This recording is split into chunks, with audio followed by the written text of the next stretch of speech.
Hello, everyone. Thank you for tuning in to our second episode of Holy Cinema. I just have a quick apology I want to say. Unfortunately, during our recording, the audio quality is not that great. So when you're listening in, you'll probably hear a lot of weird auto tune effects. So just be patient. No, we will try to fix this. We are learning. And just thank you for listening. Hello, everyone, and welcome to Holy Cinema, the podcast where we talk about movies and we talk about Jesus, and we are getting ready to go.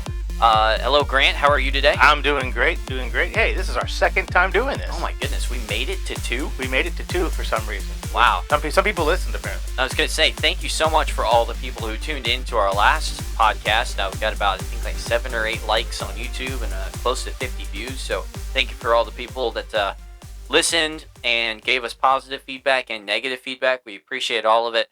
We're just out here having fun. We want to improve. We want to do better. But genuinely, this is something that we enjoy. We enjoyed doing it our first time, and I think we'll enjoy it this time. And if you don't like it, guess what? We'll still be here. We'll still be here. You can't get rid of us that easily. Yeah. So, but anyways, big thank you to all of you who liked the video or liked the podcast, or even just listened. Or just listen. Yeah. Even if you don't like, even if you don't subscribe, if we're just filling a void in your empty mind as you listen to us as you're, driving, pooping, whatever you may be doing. Okay, well, I got too intimate now. Anyway, so how are you today, Grant? What movies have you seen recently? I'm doing good. I had a tough week last week with work, but I'm doing good now. Movies I've seen. Well, I did see the new Jurassic Park that we talked about last time. Okay. Having still not seen the third of the Jurassic Worlds. It was okay. It was. I enjoyed it. There were dinosaurs. People died. It was an enjoyable movie. I wouldn't say it was the best. I wouldn't say it was superb or groundbreaking in any way. But it was enjoyable watch. I wouldn't say you have to go to the movie theater to see it. You can wait. But it was still a good movie. I still thoroughly enjoyed it. And my non-spoiler review, Snicker bar. That's all I'm gonna say. Okay. And if you've seen the movie, if you've seen the movie, you'll know what I'm talking about. Anyway, that's all I have to say.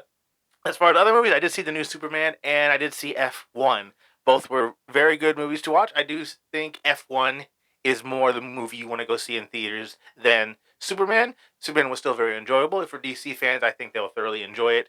But if you want that movie experience, I think F1 was definitely the more one to go for. Right. So we actually went to a double feature together. Yes, we did. And saw F1 and Superman. That was my second go-around with Superman. My first one was the Friday it came out. We'll get into that. I'd like to talk more about Superman. But as far as movies I've seen recently, we saw those two together. And I actually just started watching the Mission Impossible series all the way through. Oh. I got through Mission Impossible 1. And these are older movies, obviously. I believe the first Mission Impossible came out in the early 2000s. And Mission Impossible 3 came out in, I think, 2006. So, about almost 20 years old. Definitely a good series of mine. Oh, yeah. I have not seen the newest one, but I've seen all the other ones. That's my goal. I heard that one was very good, and I want to get through all of them. That way I can enjoy that. The only ones I've ever seen have been 1 and 3. So I rewatched those, actually this week. And I'll be going through 4 through, I think, 9. I think there are 9 or there are 10. I don't know. I'll be going through 4 through 9. They keep making them, so. Yeah. How many James Bond movies are there? Right. So anyway, I saw those. But man, F1. Holy cow. What a movie. For someone that's not into the sport of racing, me having no idea what I'm looking at, what kind of rules there are, I had no idea. It almost got you to the point where you wanted to start actually watching F1 races. You watched it, you're getting really into it, I kind of want to watch a race now. But I'm not going to. No. If I did, I'd probably watch it this is interesting. Nothing like the movie. I mean, Brad Pitt did very, very well. Yes, the newcomer actor, I'm not sure his name. I heard that he might have actually been an actual F1 driver. The African American kid who was essentially the co-lead. He did great. Yes, he did. He did very, very well. I would totally be okay if they made a second F1. Yes. With him being the main actor. Right. But they can't call it F2. No, they don't want to call it F2. So yeah, if you have not seen that one in theaters yet, I would highly recommend going to see that Yeah, in his theaters. name is Damson Idris. Damson Idris. Is he an F1 driver? Can you find that out? I don't know if I can. He's a Yeah. British actor. Okay. So I Okay. don't think he is actually a F1 driver. Okay. Well, that's interesting though. Still, but anyways, highly recommend seeing that one in theaters. As far as Superman goes, my opinion on that is it is a movie that is good to see in theaters, but not necessary to see in theaters. You can wait until that one comes out on streaming or whatever if you don't care about spoilers and all that. Definitely go see it though, because I believe that this is a landmark for the DCEU. Um, I truly believe that, or the DCU, James Gunn's Yeah. cinematic universe. Yeah, I think, I believe I agree with that. It's a good start. I think they're creating something yeah, something new to kind of start the DC universe, basically a fresh start, make it a new, to kind of like the way what Marvel did many years ago. DC again being behind the eight ball, now but I think this is a good start. I will say that this did a better job setting up a cinematic universe than say Iron Man did. Because Iron Man Yes. felt, when it came out, very isolated. It felt like we have this hero inside our world who is utilizing our existing technology to become a superhero. Yeah. This movie, it feels like you're jumping into like the fourth level in a video game where the world has been established. Superman has been here, and there are a lot more elements of the DC universe, whereas with Iron Man, there wasn't as many elements of the Marvel, IP. Yeah, and Iron Man, also you have to remember, was also the start of the MCU, as well as they were technically taking a risk with making the Iron Man movie because it was technically the resurgence of Robert Downey Jr. having gone through what he did and coming back into. They were taking a risk hiring him to be Iron Man. He did great as Iron Man. 100%. I can't see anyone else being Iron Man in my opinion. No, but we'll talk about that we can later. talk But about it. But I agree with and see what you're coming at. did why he made Superman feel a little weaker, essentially. He said that for this universe, he didn't want to make he didn't want certain characters to feel insignificant because Superman exists. He didn't want a guy with a bow and arrow, Green Arrow. He didn't want him to feel like he was insignificant compared to Superman. Right. He wanted the other characters to feel important and have their own stories without people just saying, "Oh, just call Superman and he'll just bust in here and kick their tails." He wanted him to feel not necessarily human, but more human, to where it wasn't just a situation of Henry Cavill's Superman where he shows up to Steppenwolf at the end of Zack Snyder's Justice League and it's just like game over. He hits him with the axe. He stands there. Nothing's happening. Darkseid doesn't walk through the portal because Superman's there. He didn't want that. I see how that can be compelling, and I see that that can feel more relatable. I personally see Superman as that cavalry, the person who's going to come in and kick some tail and win the battle. He's basically the trump card to every Exactly. That's how I saw Superman, and so initially seeing him like that was like, whoa, this is terrible, and I don't like this. But in all honesty, after hearing James Gunn's explanation of it, I moved my rating up from a 7.5 to an 8. Okay. Yeah, I think I'm still at a 7.5. But it also makes sense to a degree why he was losing a little bit, because he's technically, according to where the timeline of this movie, he's only 3 years into his Superman career, so he's still learning. Yes, he's powerful, but he's still learning. Obviously, he has some growing to do because he can't handle his dog. Or it also makes sense to a degree why he was losing a little bit, because he's technically, according to where the timeline of this movie, he's only 3 years into his Superman career, so he's still learning. Yes, he's powerful, but he's still learning. Obviously, he has some growing to do because he can't handle his dog or his teenage cousin and stuff like that. But he's still got some growing to do, and it'll be interesting to see how that goes and forms and everything else. Yeah, but anyways, great movie though. Great DC great. movie. As a DC movie, like a 9 out of 10. As a Superman movie, probably an 8 out of 10. Mr. Terrific was great. Guy Gardner was great. Yeah, Mr. Terrific stole the show basically. 100%. I think the Justice Gang really. Did you ever see the X-Men movies like First Class and those? Do you know that Mr. Terrific was the same guy who played? I see it now. Yeah, the same guy that played the transforming guy that could I forget his name. Darwin. Darwin. Yes, because he adapts. he could adapt to any situation. Or he evolves, rather. Except for the one that he died to. Yeah. So that's that same actor. So what a redemption for him. Holy cow. Yeah. I mean, but I thought that that X-Men series was great. Oh, me too. Yeah. Me too. Until I got to the third one. Yeah. Oh, yeah, that one wasn't so. It had cool moments. Yeah, it had cool moments. Yeah. Yeah. So, but anyways, that's awesome. Yeah. Are there any upcoming movies you're looking forward to? Oh, goodness. Yeah, tomorrow. I don't know when you're listening to this, but as of today, it is July 23rd, and tomorrow. 2025. Yeah, 2025. Tomorrow is the release of Fantastic Four. Fantastic Four. And I'm going to see that tomorrow, and I am stoked. I've been looking forward to it for a while. I don't know when I'm going to get to see it just due to my schedule as of right now, but obviously I'll hear from you what your thoughts were. You won't without spoiling anything. Of course. Yeah, of course. Yeah. And then obviously I'll eventually see it. And yeah. Man, and I've heard from the recent reviews that it is a banger. So if we get, that's going to be back. And you know those memes where it's like, the thank you for not you doing, you know what I mean? Yeah. It's, I saw one today. It was, it showed Thunderbolts, thank, and then it showed Superman, you, then it showed Fantastic Four, and then it showed Captain America, Brave New World, not you, for bringing superhero movies back or something like that. I still haven't seen the Captain America one, but I heard it wasn't as good. It's not near on the level of Thunderbolts and Superman, I can tell you that. But I heard Fantastic Four is fantastic. I also heard that you don't need to do any homework. They are called the Fantastic Four. Of course it's going to be fantastic. That is true. Anyways, should be. I heard that one was fantastic, and I'm really, really looking forward. I don't think it's going to bring a resurgence to the MCU because it's its own thing, but we'll talk about what it's setting up potentially, according to an interview from Kevin Feige, which last week, where he talked about the future of the MCU, right. With a reboot. And it's Fantastic Four, so it's bringing in Galactus. Yeah. And with Fantastic Four, you have to have Doctor Doom to a degree, so this could be setting up some Doom. Yeah. Because obviously, Avengers Doomsday is coming. Yeah. So, and we've already been spoiled that Robert Downey Jr. is going to be playing Doctor Doom. Right. So, do you like that they revealed that? I don't think they should have. Okay.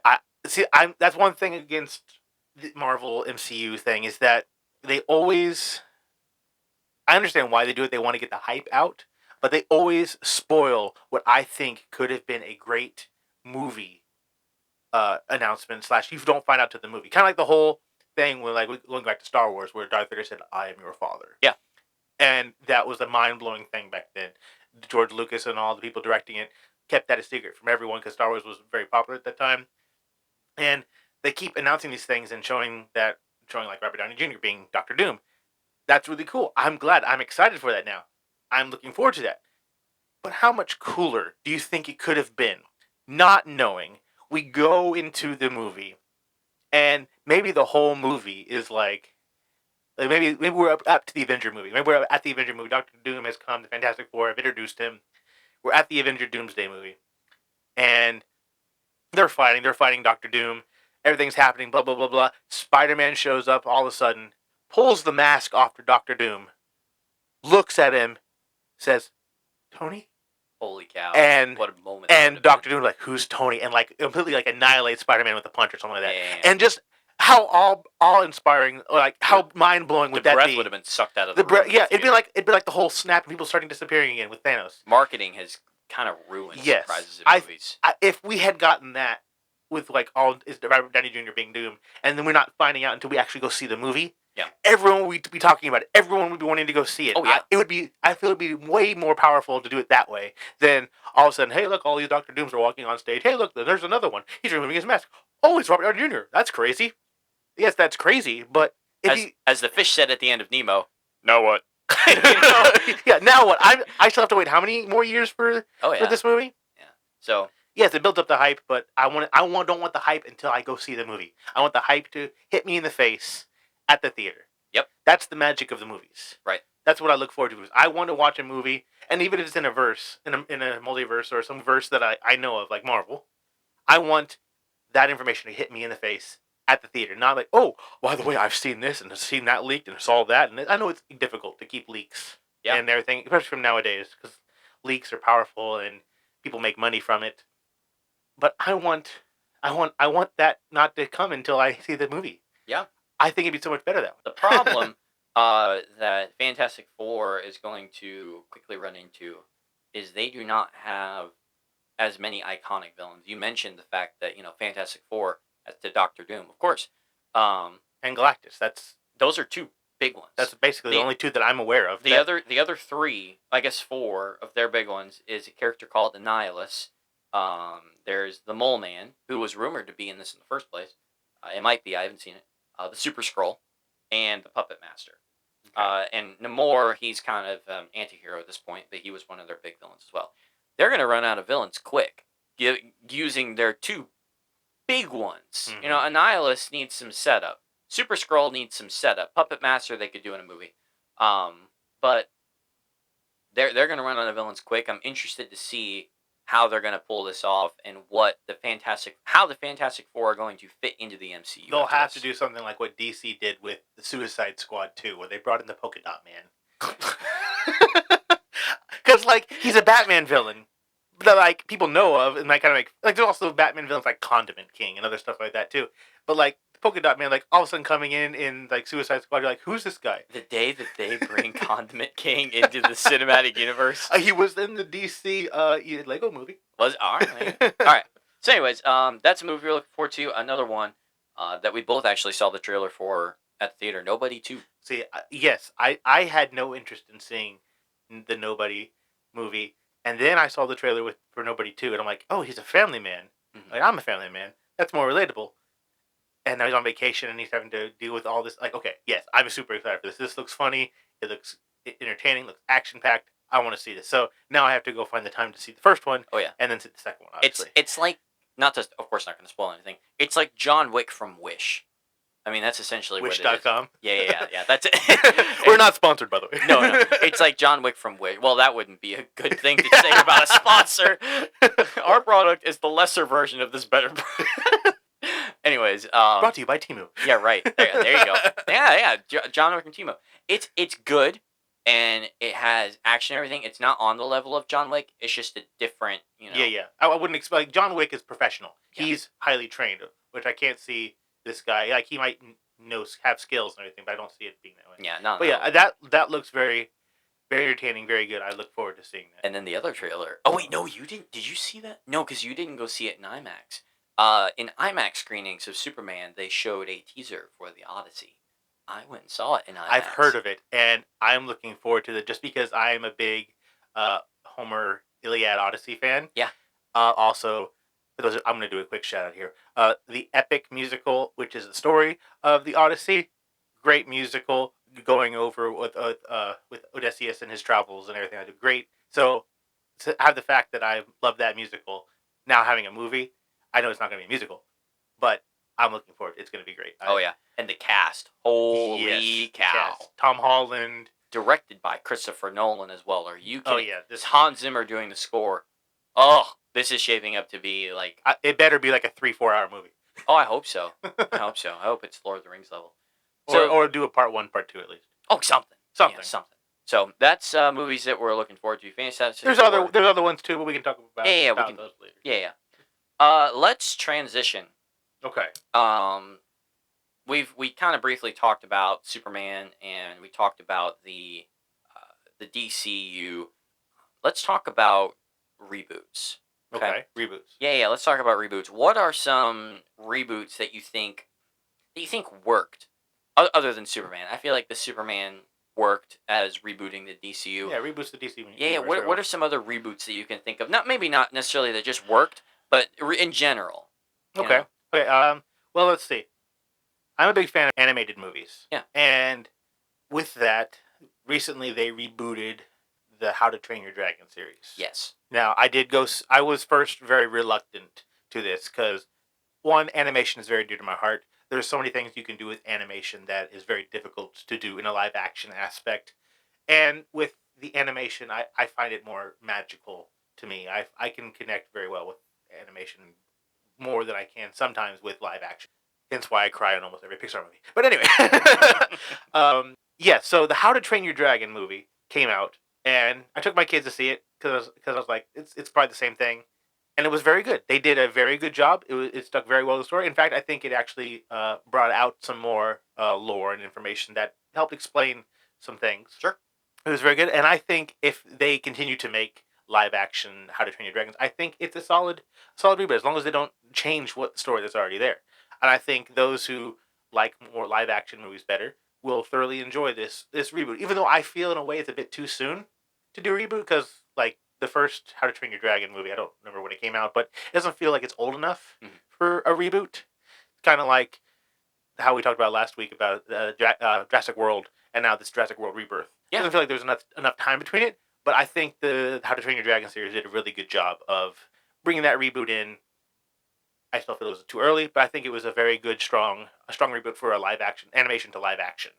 Jenny actually went and saw that with the kids, and she said that it was a 10 out of 10. She loved it. I mean, the same person wrote the score, just updated it a little bit for love that. Live action. It was love that. This is a beautiful score. And the same actor played Hiccup's dad, who played him in Gerard Butler. Yeah, Gerard Butler. Yeah. So and that voice iconic. He's a great actor. Love him. He's the King of Sparta from 300. Oh yeah. Yeah, he's great. He also played the Phantom in the Phantom of the Opera, the musical. Oh, did he? Which my dad still does not believe that's him, but it is. I looked up the IMDb and it's him.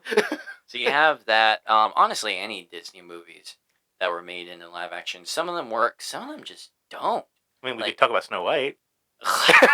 No, we're not going there. No, we're not talking about Snow White. No. See, the problem is that now Cinderella worked. Cinderella, when they rebooted Cinderella, that was a fantastic because movie. Like Cinderella, like stories like that.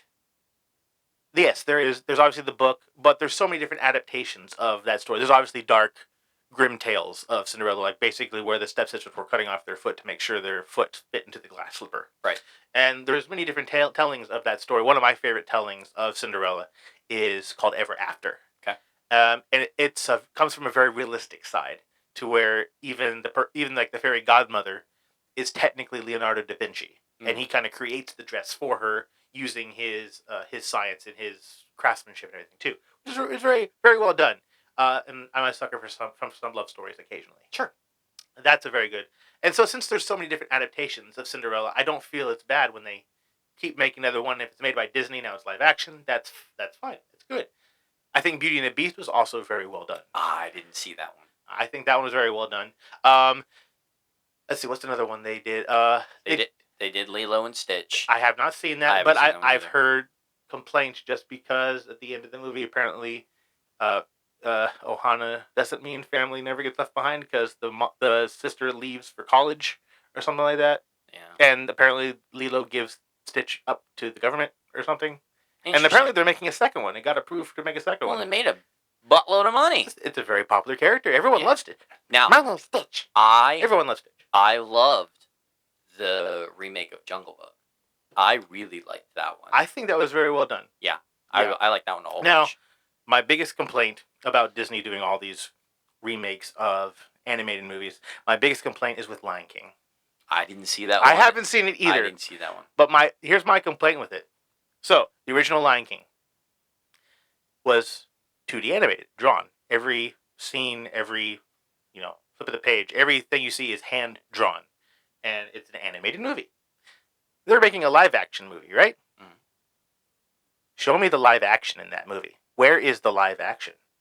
Oh, fair enough. This is a 3D, highly animated movie to make it look like it's live action. True, it might be inspired off of live action animals.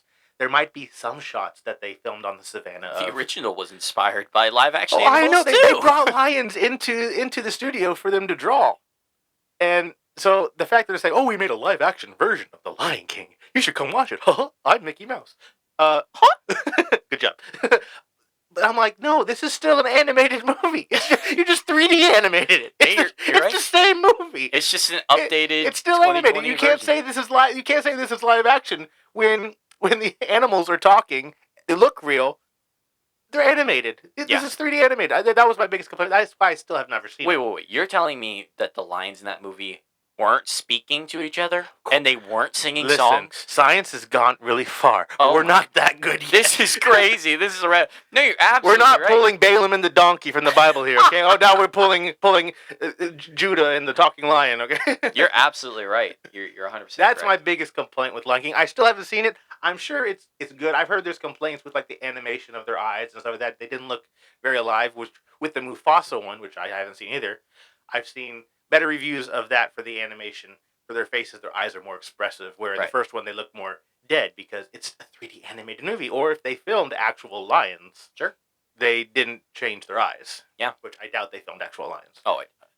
Superhero reboots. You got a few of those. You got a lot of like. You got a few of those. My favorite ones are probably Spider-Man. Oh yeah. Because obviously you start with Tobey Maguire. Mhm. Tobey Maguire did 1, 2, and then 3, which I enjoyed them all when they came out. I was a kid watching them all. Like the first one, it was dark, like with the Green Goblin. Yeah. that was dark for me, but I thoroughly enjoyed it, and it's such a great it has a spiritual tie-in too of having that inner battle with self and having to overcome that as well. Yeah. And the second one came out and had the whole like you want what you want, but you have to do it for the greater good. With Doc Ock finally redeeming himself after he finally realized after the chip got destroyed, that it was talking to his brain and everything. Very well done. And then they brought in Andrew Garfield for a reboot. I was like, oh, another Spider-Man, cool. I'm interested. I watched the first one. I watched the second one. They were enjoyable. They had it set up for another one, and nothing ever came from that. And I was disappointed. Yeah. I think Andrew Garfield did a great job. I think he was a great Spider-Man. I'm not. I wasn't 100% thrilled with his Peter Parker. I'm gonna talk about that. Okay, yeah, he did great. And then Tom Holland came around. Tom Holland got introduced in the MCU.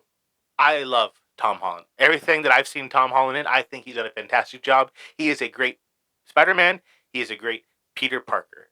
And so those 3 versions of Spider-Man, technically 2 reboots then at this point, great. I think those were fantastic. Yeah.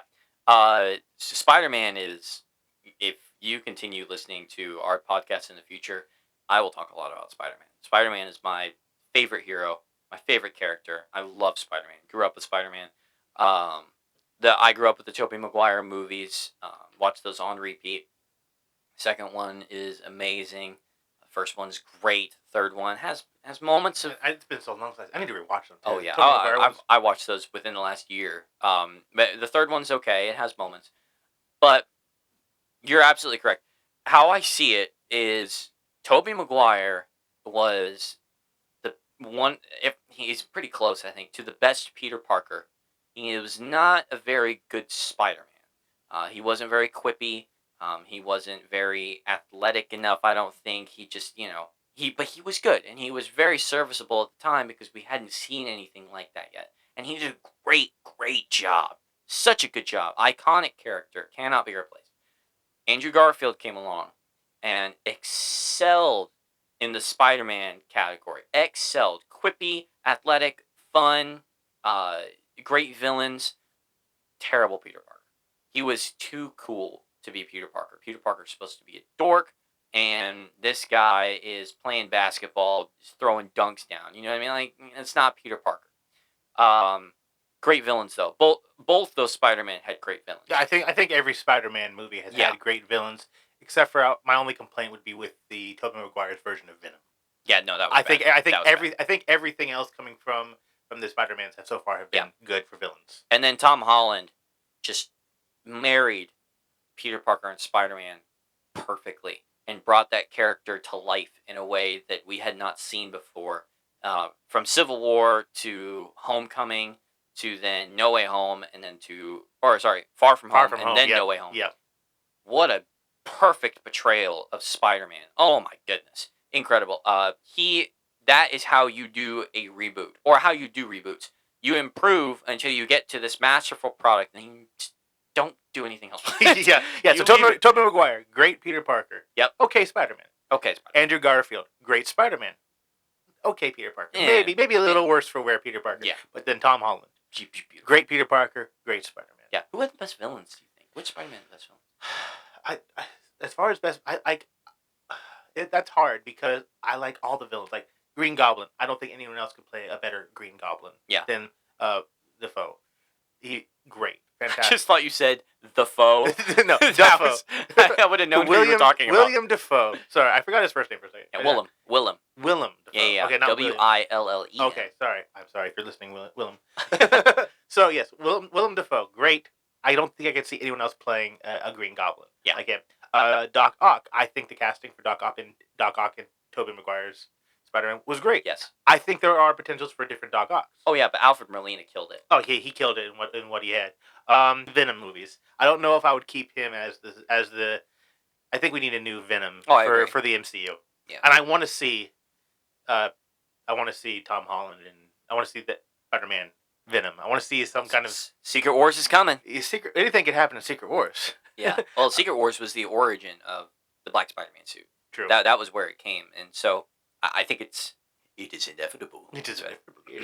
Do it. Every villain that I have seen on screen, minus the Tobey Maguire Venom, has been great in my opinion. I can see other people playing a few characters, but all of them have been great. My only complaint is that I have not seen one of my favorite villains appear yet. I've always been a fan of Scorpion, and he got teased so hard in the first Yep. Spider-Man movie, and I was excited like that's Scorpion. I want to see it. And then the movie ended okay, and then that at the end, like he revealed like I want to kill Peter Parker. I want to kill Spider-Man, and you know who he is. Oh yeah. And like okay, well, that's Scorpion. He's gonna come in the second movie. Slight tangent. Did you see the Spider-Man animated show? That Brand New Day? No, I did not. He's Scorpion's in that. Yes. Holy cow, he is so good. Yes. He is so good in that animated show. I want to see I love live action. Yeah, I love animation, and I don't have a lot of time. I would watch it. I probably will watch it eventually. Yeah. I want to see a live action Scorpion because the thing about Scorpion too is that he's technically created by J. Jonah Jameson. Oh yes. Yeah. And so I want to see that come about because obviously we know J. Jonah Jameson hates Spider-Man for reasons, even though technically they're misguided. And so, like, I want to see how Scorpion comes about. Yeah. Like how J. Jonah Jameson gets tricked into creating Scorpion and all this jazz. And they're kind of setting up to in the MCU. J. Jonah Jameson has power. He's after this whole thing with Spider-Man. We saw at the end of the third one. No Way Home. No Way Home. That he had popularity. He had access to news trucks and whatnot. Yeah. Everything too. So he has money now. So I wanted to see that. Nothing ever came from that. So I was disappointed. Yeah, we could see the Spider Slayers from that too. Yeah. And then since we're talking about Spider-Man, the Spider-Man Spider-Verse ones. Yes. Those are great. Yes. Oh my goodness. Those are great. And I like how like it's showing a whole bunch of different Spider-Man. And how like every Spider-Man is canon. It's just fun. Even like it's just fun. Yeah. And the story is great. And great villains in there too. The Spot. No one really knows about the Spot. He crushed it in the second one. Along with the Da Vinci Vulture. Oh my goodness, yes! But what a great Kingpin! What an amazing Kingpin and a unique Green Goblin who was different. A cool Doc Ock, the Prowler. Female Doc Ock, which was surprising. Yeah, but it worked. It worked very well. And it wasn't forced. The Prowler is he's a niche Spider-Man villain as well as Tombstone, who was in that movie as well. And the Spot is a niche Spider-Man villain as well. And he was the main villain in the second one, and he crushed it. Yeah, I think it was good. I think it was all well done. Yeah. I'm still waiting for the third one, which probably won't come out in another 2-3 years at this point. But anyway, so yeah, who I think has the best villains, I think Tom Holland's villain's clear. I think the Vulture's great. I think Mysterio in the second Tom Holland Spider-Man movie has the best Spider-Man fight scene of any movie with the illusion scene where he's Mysterio. Yes. Yes. Oh my gosh, I felt. And I always loved Mysterio too. When I was watching that, I literally felt like I was flipping I was flipping through a comic book. Mm-hmm. I literally felt it was cinematically amazing, but it also felt so personal to his character, and it was so true to Mysterio's character. So, but anyways, so you have the Spider-Man, great. The first reboot was okay, and the second reboot just crushed. And in the MCU too. Another superhero reboot. Might as well just be the superhero podcast. Yeah, right, for real. Well, we got other movies. I know. There's other stuff I know. The Batmans. Yes. The Batman movies. So, I grew up. Well, I didn't grow up. I did grow up. I'm here now. My parents showed me the older Batmans. We're talking about movies on a podcast in my office. We are not grown up. Okay. Yes, we are young at heart and bearded in spirit. Anyways, go ahead. Yeah, so I saw the old Batmans, and for what they were at the time, like the first Joker guy. Nichols, Jack yeah, Nichols. Jack Nichols. Great. I think it was great. It felt like a comic book. It was very colorful, everything. And then we get to Mr. Freeze with Arnold Schwarzenegger. Listen, as a kid, I thoroughly enjoyed it. Sure. Watching it now, I'm just like, freeze. Don't watch anymore. But I love Arnold Schwarzenegger. A lot of his movies I grew up watching. I loved them. And I probably still would enjoy watching it today. I'd probably laugh more than I used to watching it as a kid. But they were enjoyable. I enjoyed them. They felt very cartoony in live action, but still very good. I felt more for kids than for adults. Then we get to later when I was a teenager, we get the new Batman. Batman Begins. That brought a whole darker Batman. That changed the game. That changed the game. That, in my opinion, should have been a start of a DCU.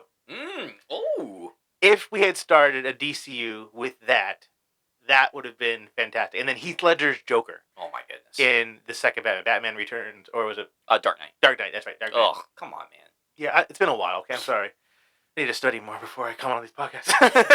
But, yeah, so Heath Ledger's Joker.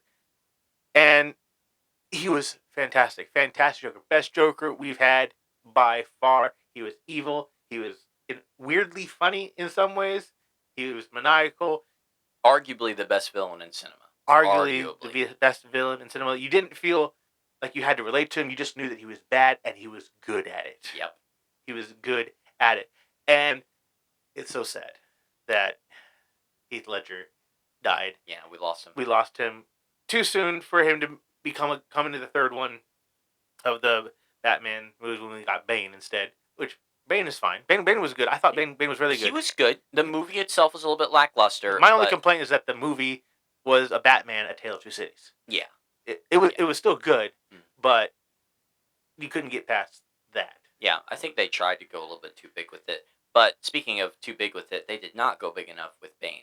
Tom Hardy was amazing as Bane. Yes. Great as Bane. You adopted the doctor. Yes. I was born. Amazing character. Should have been bigger.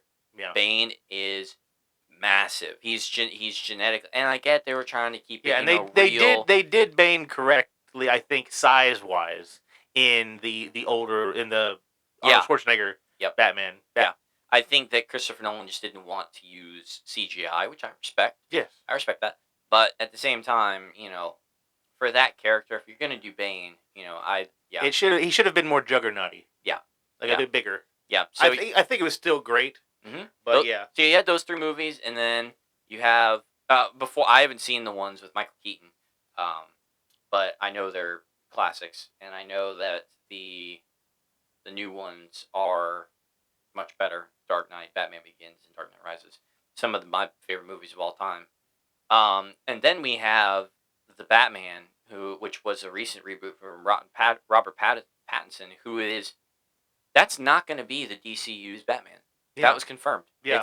They're going to have a different Batman. Which, to be honest, I'm not too sad about. I did see that Batman. I love that. I did enjoy it. I love that. But I'm still stuck on Heath Ledger Joker and that Batman and that style, because that one just was so iconic to me that seeing a different Batman, it's kind of hard, especially seeing who they cast as Batman. I thought it was an interesting choice, but my problem is that all I can see is Twilight, Edward Cullen, and that's hard for me to or Cedric Diggory who dies, but like that's all I can see, and that's hard for me to get around. He's a great actor. I've seen him in some other things. But that's what I see. I still think the movie was great. I don't agree with that casting choice. Yeah. Okay. I thought that Paul Dano as Riddler was better than Bane, and was better than Ra's al Ghul and Scarecrow from the first Batman series. But he was not better than Heath Ledger's Joker. Man, he was a great villain in that reboot. Right. So those are good reboots. The Batmans. And then one more reboot that we can talk about is the monster movies. I never saw any of the old Godzilla movies, any of the old King Kong. I didn't see the original King Kong. I've been on the ride, but I've not seen the original. I love the new MonsterVerse movies. They're actually some of the most entertaining So movies. all the King Kong versus Godzilla stuff. Like the old ones? No, I'm talking about the new ones. The new ones? You're like in all the new of it. ones. Yeah. All of it. Okay. All of it. I don't care that it's campy. I don't care it's cheesy. And that sometimes, there's... You want to see... I want to see big thing fight big thing. I want to see big thing fight big thing. You know what I mean? Like, is that so... Is there anything wrong with that? No. There's nothing wrong with it. I want to see King Kong, put on some oven mitts and go smack down with Godzilla. You know what I mean? Yeah. I want to see... I don't much care if it has a good story. I don't much care if it has compelling human characters, because they don't. It has cool action. You know what I mean? It's got sick moments. That was the thing that was missing from the original Godzilla reboot, was there was too much human. Ape don't care about human. Ape want to see big monster. Yeah. Ape only care about pretty girl. Yeah, I don't want to see Aaron Taylor Johnson's war problems with his wife.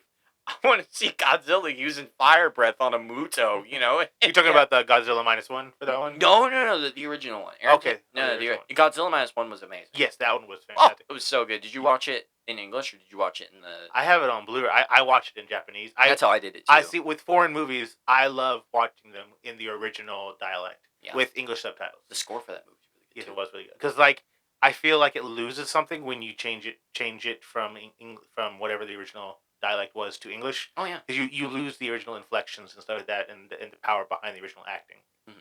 But as far as King Kong, I have seen the original black and white one. I want to touch on that real quick. Oh, okay. Could you imagine? So like an English dub of a movie, like a really emotional moment happening. This guy, oh no, she can leave me, baby, or something like that, and then we're not racist. And then the English dub is like, oh no, here comes Godzilla.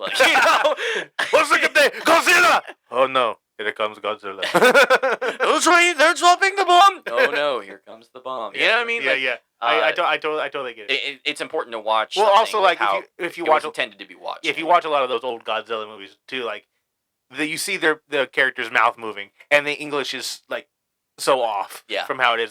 Their mouth will be moving, and it'll be a second or two before the actual English comes through. Right. Which is always fun. That's a common joke in movies and everything. Anyways, I just wanted to touch on that. Continue. But I did see the original black and white King Kong. My parents did show me that back when I was going through some movies and stuff. They always wanted to show me a bunch of old movies, and I was kind of studying movies on my own a little bit. And Peter Jackson's King Kong came out. Mm. So the thing was, Peter Jackson obviously did the Lord of the Rings series. Yes. Great. Right after they were getting off the hype of the third movie of the Lord of the Rings, they immediately went into production for the King Kong movie. Mm. Immediately, they were like, "Congratulations! Here's your Oscar nominees." Here, okay, let's go make another movie. We have to do this. We're making this now, and they immediately did that. And my parents took me to see the Peter Jackson King Kong. I had never seen such a dark, scary movie, in my opinion, up to that point. Everyone's dying. There's indigenous people that are killing our main characters, and here comes Big Monkey, and saves the pretty girl. And then they capture the monkey somehow and get it to New York. And it's not a monkey; it's technically a gorilla because it doesn't have a tail. It's not a monkey, even if it has a monkey kind of shape. VeggieTale reference. Hey, we're a Christian podcast. There's gonna be references. True. Okay, true. So that whole thing happened. My complaint, going back to Godzilla and King Kong, is that they're great movies. I do completely agree with you. Great, entertaining to watch. I don't care about the human arc. I want to see big thing fight big thing. I want to see destruction. I want to see some teamwork. I want to see some battle. I just want to see a fight. Yeah. It's like boxing. I just want to see a fight or an MMA fight. I want to see this thing go down. I want to see the city get leveled by two big monsters rolling around in the dirt. Yep. Which is now the rubble of the city or whatever city they're fighting in. When you're watching a UFC event or a boxing event, you're not there for the walkouts or the announcer saying, "It's time." You're there for the KO. Exactly. If they do it well, it's enjoyable, but that's not what you're watching it for. Yeah. You're watching it for, as Hulk said, big monster. Yeah. But going back to my complaint is that the size difference. Godzilla is supposed to be this huge, big lizard. King Kong is not supposed to be as big as Godzilla, and that bothers me. Mm. Just because, like, and King Kong should not be able to hold a stick, even if that stick has one of Godzilla's scales on it, to Godzilla.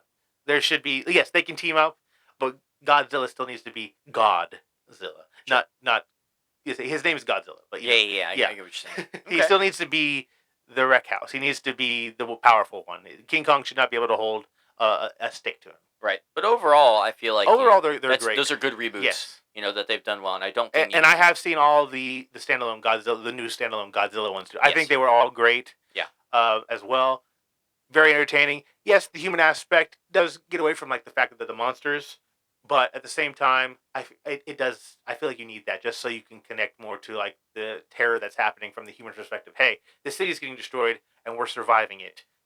Now you understand how big of a mess this is. Right. Okay. Everything. All right. Now we talked about reboots that have happened. Some reboots that you want to see.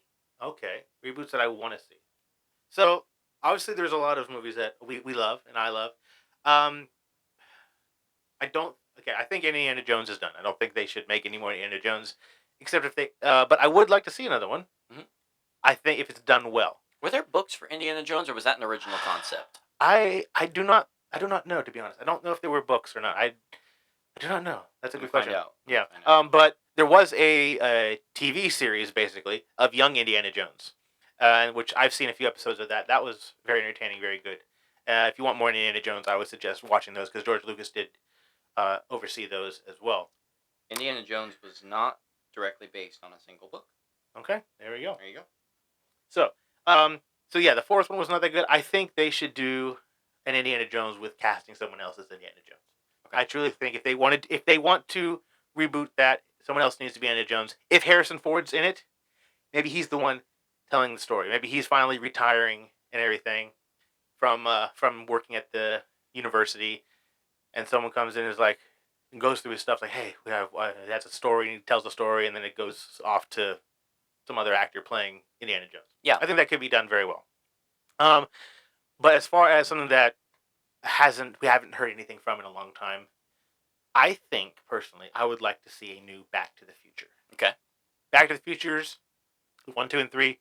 I enjoy them all very much. First one is great. The second one, in my opinion, is just as good. It does change a few things, but I think it's good. I think it could be done a little bit better, but it's still very good. The third one was a little lackluster just because they went back in time to like the 1800s during Wild Wild West time. So it changed that aspect a little bit. But I think they should do a remake of that. I think it could be done very well. Maybe instead of a DeLorean, now it's a Tesla Cybertruck or something. No, don't do that. But like there totally could be something there. I think whether it's the exact same story or a brand new story, I think it could be done very well. Because like if you watch it now, it does look okay. There are some things you notice like, oh, that doesn't look as good as it could be nowadays. I think a reboot of it would be very, very well received. I do think a lot of people would also complain, like, why are you rebooting this? The first ones are great. Well, they rebooted Star Wars, and we still went to go see that. And It was a soft reboot. It was a soft reboot. Those I haven't seen Back to the Future, so I can't. You haven't seen Back to the Future? No, I haven't. We are stopping this podcast now. We're going to go watch this movie. Okay, we will watch those. You need to watch those. Yeah, those are classics. Yeah, I understand. Yeah, that just wasn't a movie I watched growing up. But yeah, that Michael J. Fox did great. Unfortunately, with he has that disease that he can't act anymore. It would be great that if they did reboot, that they just cast him as like some side character. Yeah, and everything too. As well, I think the Doc is still alive as well. I forget his name. Okay. But yeah, he was actually in an episode of Mandalorian. That episode where with Jack Black, and then I tried to wipe that one from my memory. Yeah. Anyway, well, he was there. He was the one who was controlling the droids. Okay. I forget his name. All right. But yeah. So, what about you? Do you have anything you'd want to see as rebooted? X-Men. Again, I want to see X-Men. They are planning on doing that. They have to. Yeah. They have to. They're going to do it. They're going to be obviously the older X-Men are going to be in Doomsday. That's been confirmed in the casting chair announcement, which was so unique of them to do. But I want to see X-Men rebooted. I'd like to see those characters come back in a more comic accurate sense. The first, I really liked the first three movies. I liked the newer ones when they did reboot it. I thoroughly enjoyed that. Besides the third one, Apocalypse, that one was a little bit Did you ever lackluster. see like the standalone Wolverine ones? Oh yes. Okay. I even watched the Dark Phoenix. Okay. I watched that one too. I've seen all of them. That's the only one I haven't seen was that of the newer Dark Phoenix, newer Dark Phoenix. I love the. I didn't see New Mutants. I didn't watch New Mutants. But I've seen all the older ones. And X-Men Origins Wolverine, terrible movie, fun. Yeah. I mean, it has fun moments. I know a lot of people And were. the fact that Deadpool came in and killed that. That's Origins yeah. Deadpool. I was about to say that people were not happy with how they did Deadpool. No. When that, even it's Ryan wrong. Reynolds wasn't happy about how they did yeah. Deadpool. Yeah. So you have that. I'd like to see X-Men In that rebooted. The one I have Harry Potter on here, but They are.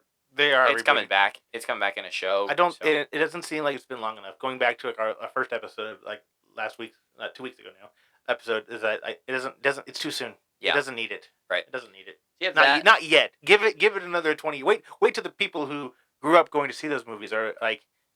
Okay, never mind. I was gonna say in their 30s. I'm in my 30s. So you have Harry Potter, which is going to get rebooted, and I feel like that's actually I feel like that's going to be good, in a sense, but we'll see. Yeah. One that I feel It's like just interesting that they're doing it as a TV show rather than movies. Oh yeah. Which is good for book's sake because like it'll be able to bring out more. But that means it's going to be what 7 seasons. 7 seasons. 7 seasons. Yeah. If they do a season per book. Yep. So you have that, and then one that I feel like has had enough time for reboot is Narnia. Isn't Netflix making a Narnia? They better not be. If it's Netflix, I don't am want it. pretty sure. Stop it, Netflix. Don't do it. I'm just kidding. Let me scratch this off my list. I don't want to reboot Narnia. If Netflix is doing it, I want to see a Christopher Nolan style director do Narnia. Netflix is developing new film and television series adaptation of the Chronicles of Narnia. No. That is not going to be good.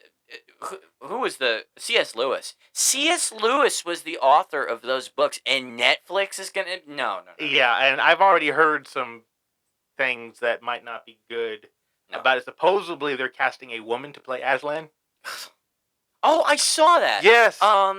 Yeah. So who was it? And it's directed by Greta Gerwig. Oh, she just sounds like a person who has no idea. That is not going to be good. That isn't it. Who's being cast as Aslan? I don't know as of yet.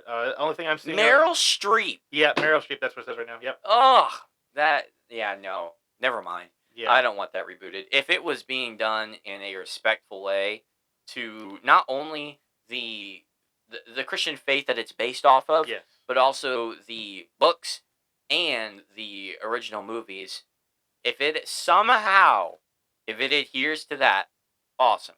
If it does not, I am going to be very, very upset and very ticked because that opportunity is not going to come back for a very, very long time. Yeah. Since you opened the can of worms of C.S. Lewis and Chronicles of Narnia, yeah, let's just quickly talk about those movies that came out a while ago. I loved The Lion, the Witch, and the Wardrobe. Yes. Lion, the Witch, and the Wardrobe, fantastic movie. As a kid, I was running around with a stick screaming, "For Narnia!" Oh, yeah. It was great. Prince Caspian came out. That was fantastic as well. It was darker. It was different. Oh, yeah. But I as a teenager, thoroughly enjoyed it. Thoroughly enjoyed it. It was great. And then they came out with the other one, and it was good too. I feel like it was lacking a little bit.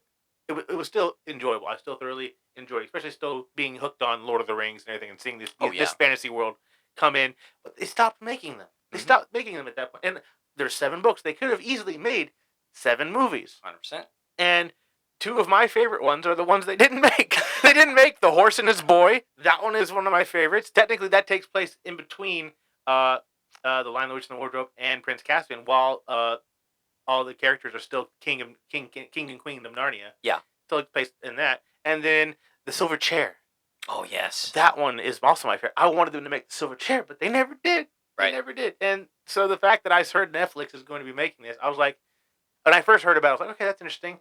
That could probably go well because they did really good with Series of Unfortunate Events. Okay. I feel like that one was very good. My wife read all the books. She loved those. I didn't read the books, but having seen the movie with the original one with Jim Carrey, having enjoyed that as a kid, my wife then was like, that one's terrible. If you read the book, it's terrible, blah, blah, blah. And so when the Netflix series came out, we watched that, and it was fantastic. I thoroughly enjoyed it, and Tracy said it did a fantastic job sticking with the original transcript of the book. And so when I heard Netflix was making C.S. Lewis Narnia, I was like, oh, this could be interesting. But the more information that I've heard coming out about it, it's not. I don't think it's going to be that good. It's looking dubious at best. At best. Yeah. I will wait to see for more information because I don't know if they've even started filming yet. But we will obviously see. There's still time. There's still hope. Maybe. I really hope that I know the fans have been clamoring about the Meryl Streep casting. I really hope that they listen to that because otherwise it will not make any money. Yeah. I don't think. I mean, it'll probably get watched, but yeah. it won't get high praise. Or if it does get watched, it's gonna be watched to laugh at, kind of like what they did with Snow White. Right. Oh, exactly. That one got a lot of hate watching.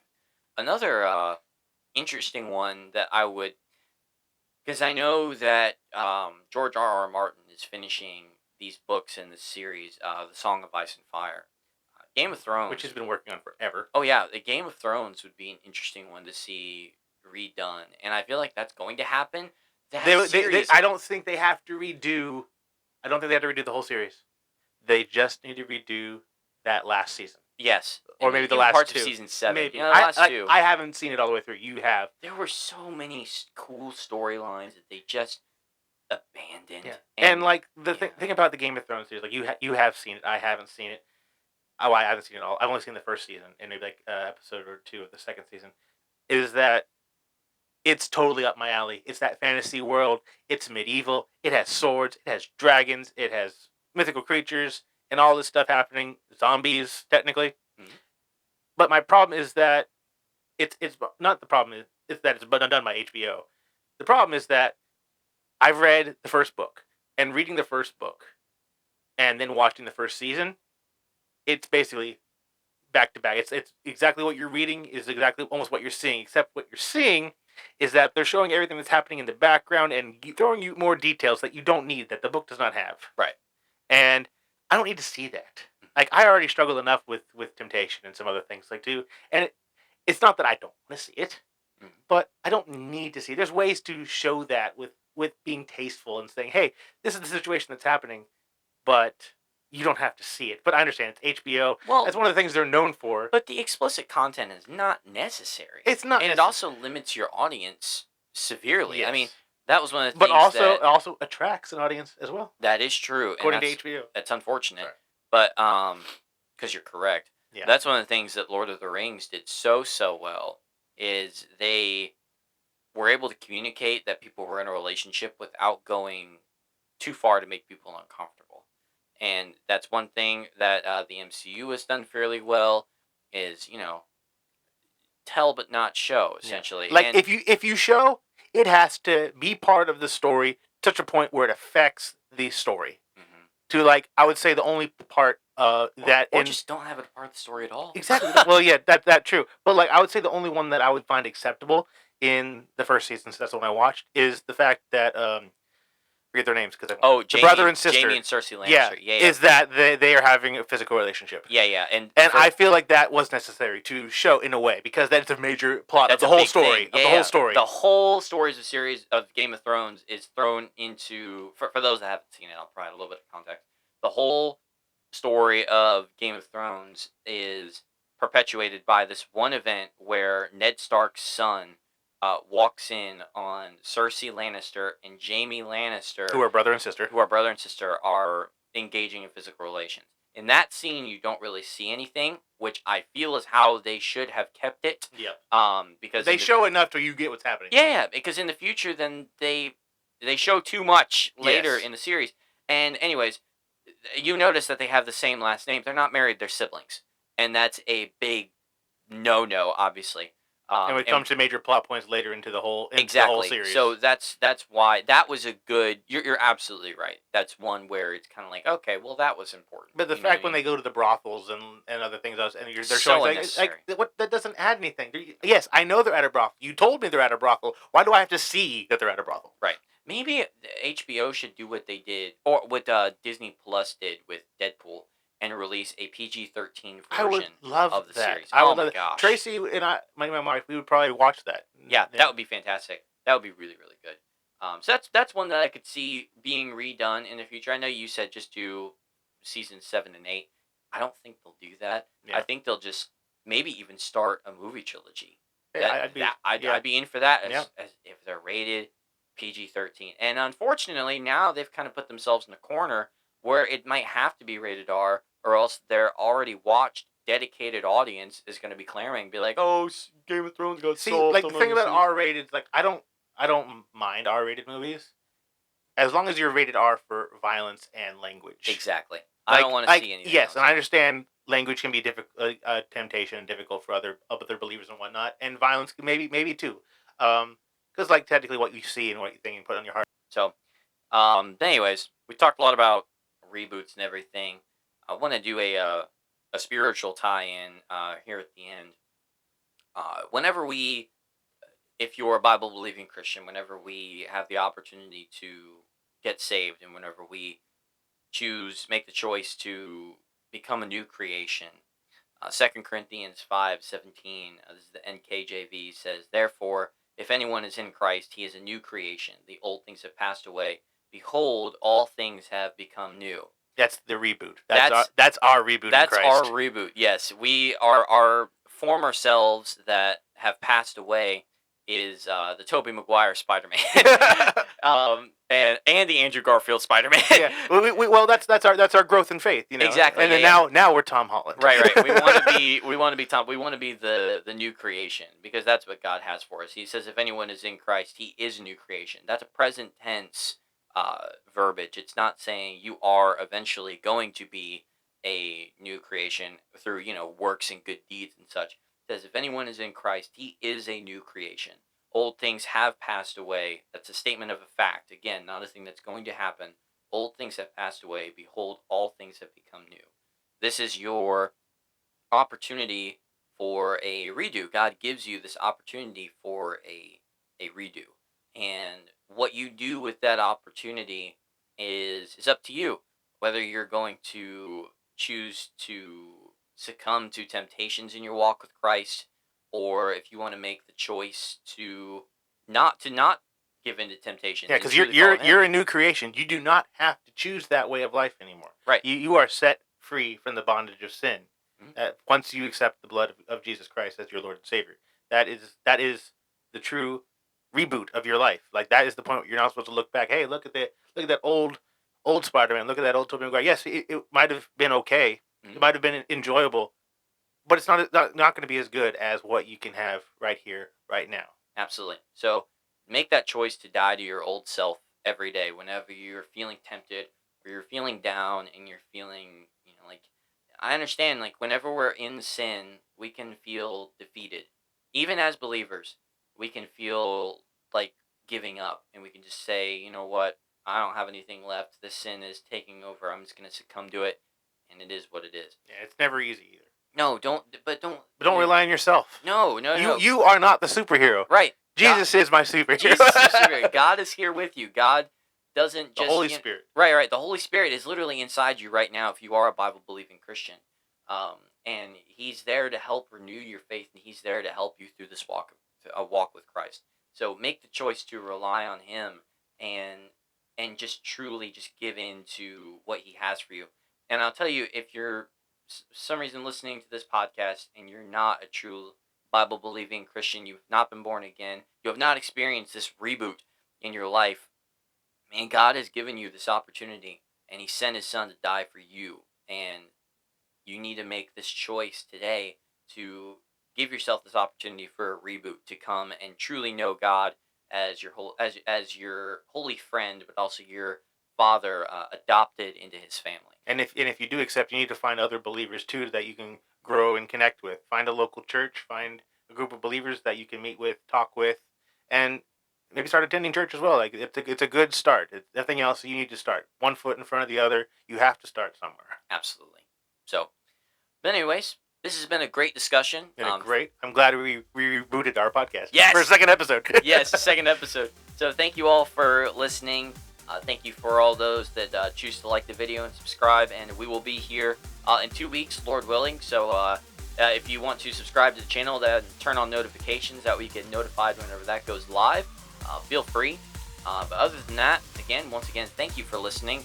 And I do have something I want to say. Oh, go ahead. Do you know we have a Reddit? Oh, yes, we have a Reddit as Yes, well. if you want to go to our Reddit, we're r/holycinema. You can find us, look for our logo that's on our YouTube channel or on Spotify. You will find us. We'll post there occasionally, maybe. If you want to talk to us there too, have your own insights of movies that you've seen or what we've talked about, feel free to post there. Absolutely. Absolutely. We're there as well. So, and once again, thank you for listening, and we will, Lord willing, see you in 2 weeks. Goodbye. Sounds good. With a new topic. Yes. Take care.